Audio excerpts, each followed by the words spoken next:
Energy खत्म हो गया है क्या?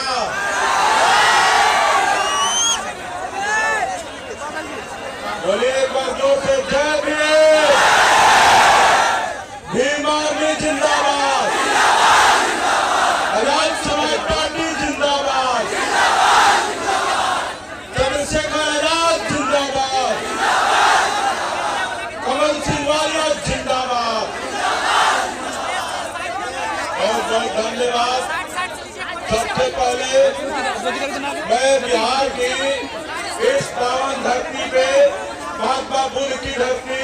सम्राट अशोक की धरती, बिहार के लिए जगदेव प्रसाद जी की धरती और जमनाथ कर्पूरी ठाकुर जी की धरती और महाबली वीर शिरोमणि बाबा चौहान की धरती बिहार में अपने नेता भाई चंद्रशेखर आजाद जी का मैं हार्दिक अभिनंदन और स्वागत करता हूँ। एक बार जोरदार ताली बजाइए। मैं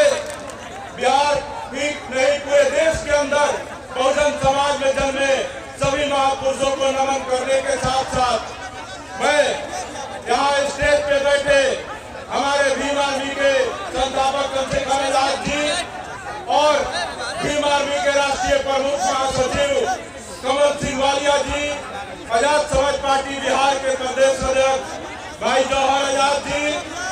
और हमारे इस मंच पे उपस्थित बिहार सरकार के पूर्व मंत्री गगन सिंह यादव जी, हमारे छोटे भाई आजाद समाज पार्टी युवा के प्रदेश अध्यक्ष रितेश यादव जी, हमारे भीम आर्मी के मजबूत साथी प्रधान महासचिव अफजल खान जी, निशांत चौधरी जी, संतोष अम्बेडकर जी और जो भी मेरे साथी हैं मुकेश पासवान जी और तमाम जो भीम आर्मी के साथी हैं, मैं सबका धन्यवाद करता हूं कि आप सबने और साथ ही साथ में भीम आर्मी के उन तमाम जिलाध्यक्षों का जिन लोगों ने इस कार्यक्रम को सफल बनाने के लिए अपने साधन अपने संसाधन के माध्यम से आज के इस कार्यक्रम में अनेकों संसाधन के माध्यम से कार्यक्रम में लोगों को लेकर के आए और इस कार्यक्रम में मौजूद मेरे बिहार के सभी भाई माताओं बहनों और सभी मेरे बुजुर्गों अभिभावकों को मेरे तरफ से क्रांतिकारी जय भीम। आज की इस महारैली में क्योंकि हमारे नेता चंद्रशेखर आजाद जी हैं तो मैं बहुत कुछ नहीं कहूंगा क्योंकि बिहार के तमाम जो मुद्दे हैं उन मुद्दों पे बोलने के लिए भाई चंद्रशेखर आजाद जी खड़े हैं। लेकिन मैं आप सबके बीच में ये कह देना चाहता हूँ कि बिहार के अंदर Bahujan Samaj, SC, ST, OBC, धार्मिक अल्पसंख्यक, पिछड़े, मुसलमान, जैन, सिख, ईसाई कहीं भी किसी कमजोर और शोषित वंचित के साथ अन्याय, अत्याचार, शोषण, हत्या, बलात्कार जैसी घटनाएं होंगी तो बिहार के अंदर शासन और प्रशासन का बैंड बजाने के लिए बिहार की भीम आर्मी मजबूती के साथ खड़ी है और अब हम सबके शोषितों वंचितों की लड़ाई मजबूती के साथ लड़ने का काम करेगी। मैं आप सबको इस मंच के माध्यम से कह देना चाहता हूँ कि बिहार की सरकार हमारे हक और अधिकार की कटौती लगातार कर रही है। आप देख रहे होंगे कि 2011 के जो होमगार्ड के जवान हैं उन्होंने रिटन परीक्षा पास कर लिया, उन्होंने फिजिकल की परीक्षा पास कर लिया और उन्होंने मेरिट लिस्ट में भी जब नाम आ गया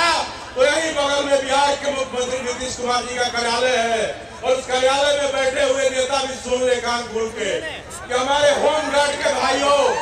का नियुक्ति पत्र आप जल्द से जल्द दे दे, नहीं तो भीम आर्मी अभी रैली के माध्यम से आपको चेतावनी दे रही है। जरूरत पड़ी तो पूरे बिहार के भीम आर्मी और होमगार्ड के अभ्यर्थियों के साथ मुख्यमंत्री निवास का भी घेराव किया जाएगा। और एक मुद्दा है बिहार के SC, ST कर्मचारियों को प्रमोशन नीतीश कुमार जी ने रोक दिया है, जबकि और जो है OBC के, EWS के और जनरल के अभ्यर्थी और जो नौकरी कर्मी है उनको प्रमोशन दे रही है, लेकिन सुप्रीम कोर्ट का हवाला दे करके नीतीश जी बिहार में हमारे कर्मचारियों का प्रमोशन रोक करके रखे हुए हैं। तो हम आपको यही कह देना चाहते हैं कि हमारे कर्मचारी लोग अभी सहमे हुए हैं, लेकिन कर्मचारियों के साथ अब भीम आर्मी खड़ी हो गई है और कर्मचारियों के हक अधिकार के लिए भी नीतीश कुमार जी से जवाब पूछा जाएगा। एक मुद्दा और है कि बिहार में चौकीदार और दफदार की नियुक्ति की प्रक्रिया बिहार की सरकार ने बदल करके उसको सबके लिए खोल दिया है। तो नीतीश कुमार जी से हम पूछना चाहते हैं कि जब बिहार में मछली का व्यवसाय सिर्फ एक जाति के लोग करते हैं और आजादी के पूर्व से चौकीदार और दफदार की नौकरी एक ही जाति के लोग करते आ रहे हैं, दलित समाज के लोग करते आ रहे हैं, पासवान समाज के लोग करते आ रहे हैं, तो नीतीश कुमार जी आपको पासवानों के सिर्फ चौकीदारी जिससे रोजी रोटी और परिवार का 2 टाइम का भोजन और पालन पोषण होता है उसको खत्म करके और उसके सीटों को जन्नत को दे करके आप जो पासवानों के पेट में लात मारने का काम कर रहे हैं, तो मैं आपको बता देना चाहता हूँ कि हम बाबा चौहड़मल के वंशज हैं। जब तक आप झारखंड और आपका कानून नहीं तोड़ेंगे तब तक छोड़ेंगे नहीं। आप सब इस बात पे एग्री है कि नहीं है? और बिहार के अंदर हमारे पासी समुदाय के दाढ़ी व्यवसाय के नाम पे बिहार पुलिस के जो पदाधिकारी है, जो उनके पुलिसकर्मी है, वो लोग आए दिन पासी समाज के घरों में घुस करके दाढ़ी के नाम पे उनके जा करके घरों में महिलाओं से बदतमीजी करते हैं। हमारे भाइयों को गिरफ्तार करके हजारों हजार की संख्या में 38 जिला में जेल में बंद किया गया है। तो हम नीतीश कुमार जी से पूछना चाहते हैं कि आप दाढ़ी बंद करवाना चाहते हैं, तो दाढ़ी बंद करवाने से जैसे शराबबंदी के लिए आपने बिहार में सारा शराब का दुकान बंद करवा दिया, तो दाढ़ी बंद करवाना है तो बिहार से सारा दाढ़ के पेड़ को कटवा दीजिए, नहीं तो बिहार का पासी समाज दाढ़ी उतारेगा। और अगर आपको इन पासियों से इतनी दिक्कत है, इनके दाढ़ी पीने से और दिक्कत है, तो आप नीरा उत्पादन करवा रहे हैं। तो नीतीश कुमार जी हम पूछना चाहते हैं कि जब पासी लोग दाढ़ी बेचता था उसी दाढ़ी को आप नीरा बना करके दुकान खुलवा करके बेच रहे हैं, तो बताइए कि बिहार के कितने पासियों को नीरा दुकान का टेंडर आपने दिया? आप नीरा उत्पादन का जो टेंडर है सिर्फ और सिर्फ पासी जातियों को दे, जैसे बिहार के जलखंड तालाब और तमाम जो जगह है वहाँ बिहार के जो साली समाज के मलाह समाज के लोग हैं उनको उसमें मछली पालन का और उसका व्यवसाय करने का अधिकार दिया गया। उसी प्रकार से दाढ़ी और नीरा केंद्र जो खोल रहे हैं उसका अधिकार पासी समाज के लोगों को दे। और